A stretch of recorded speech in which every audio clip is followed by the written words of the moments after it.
drift on a sailboat. My love is the sea. Yours is the horizon, constant and steady. You said my limbs looked tired to flow, lifted my lonesome sails. The tide is out, the moon is high, we're sailing.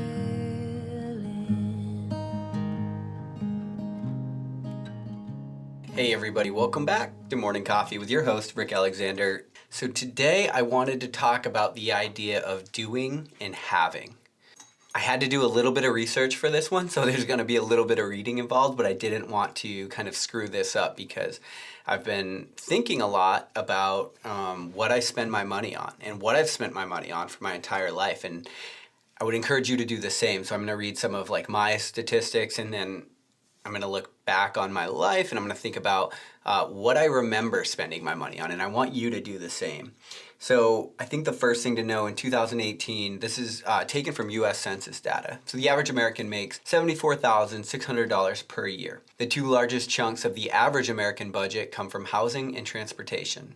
$18,186 and $9,049 respectively. All right, so I think that's worth thinking about. I think it's pretty obvious, but I also think it's pretty interesting because we're spending the largest chunk of our money, the two largest chunks of our money, on things that we're going to do anyway, like live and get somewhere. Now, if you really prioritize where you live and getting somewhere in style, I don't think that that's a bad thing. I think it's completely okay, but it's also very interesting because I don't think you're going to look back on your life and you're going to remember days that you spent in your apartment or in your nice car. All right, I think that novelty wears off kind of quick. But anyway, like I said, so I want to do a little bit of reading and maybe help you think about some things. So given my current age, my past income and my net worth, I estimate that I've spent roughly $1,150,000 in my lifetime. And I'm just literally looking, that's very rough, but about what I've made every year. So if I look at every trip I've been on, every gym membership I've ever had, every road trip I've spontaneously embarked on, every ski trip, etc., of that roughly 1.1 million, I've spent at most $180,000 on experiences or things that I've done. Now, the reason that's important is because if I look back and I inventory my life, just about every single moment that I can actually remember was due to one of those experiences. So for those of you that are still keeping track, and I know most of you are probably driving or working out, but that's 100% of worthwhile memories that I've had coming from less than 16% of the money I've made. Or to put it differently, I've spent roughly 86% of my money on things that don't matter and shit that I will never remember. 86%. So the truth is that the main narrative in our society is driven by these genius marketers that would have you believe that buying something is actually akin to doing something. I'm going to say that again. The main narrative in our society is driven by genius marketers that would have you believe that buying something is actually akin to doing something. So think back on all the commercials you've seen. Every single one is an empty promise of an experience that you most likely won't have, and if you do, certainly won't be solely because of your purchase. Think back about the extremely effective Nissan Xterra commercials. Do you guys remember those? They might even still be running. I don't know. I don't watch TV, but did anyone actually believe that they'd live a life of adventure because they bought a $34,000 SUV with a built-in $40 first aid kit in the back? If you guys remember those commercials, there were like people mountain biking and going on these crazy adventures and always ending at their Nissan, right? Now, on some level, they certainly did, albeit a subconscious one. But the best adventures I've personally had were all derived while on foot. The car that I drove to the trailhead was literally irrelevant. Our society encourages consumption, and like anyone who's tried to kick an addiction knows, overcoming that is actually a lot more difficult than you might think. You have to consciously pay attention to your decisions and what's driving them. More importantly, you have to find even more productive placement for your time once it's no longer filled with all of these empty promises. i.e., if you're not shopping all the time and you find you have extra money, you have to get up and do more if you ever want to be more. That's the thing. You have to figure out how to replace this sort of societal consumption culture that you're kind of abandoning.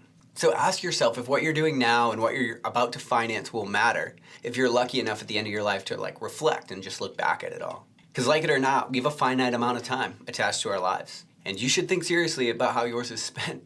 Because one of the biggest tragedies of all time resides in the fact that we push people to trade their time for dollars and then push them further to trade those dollars for things instead of a better time. I find it really, really difficult to see the nobility in the rat race when that's the outcome.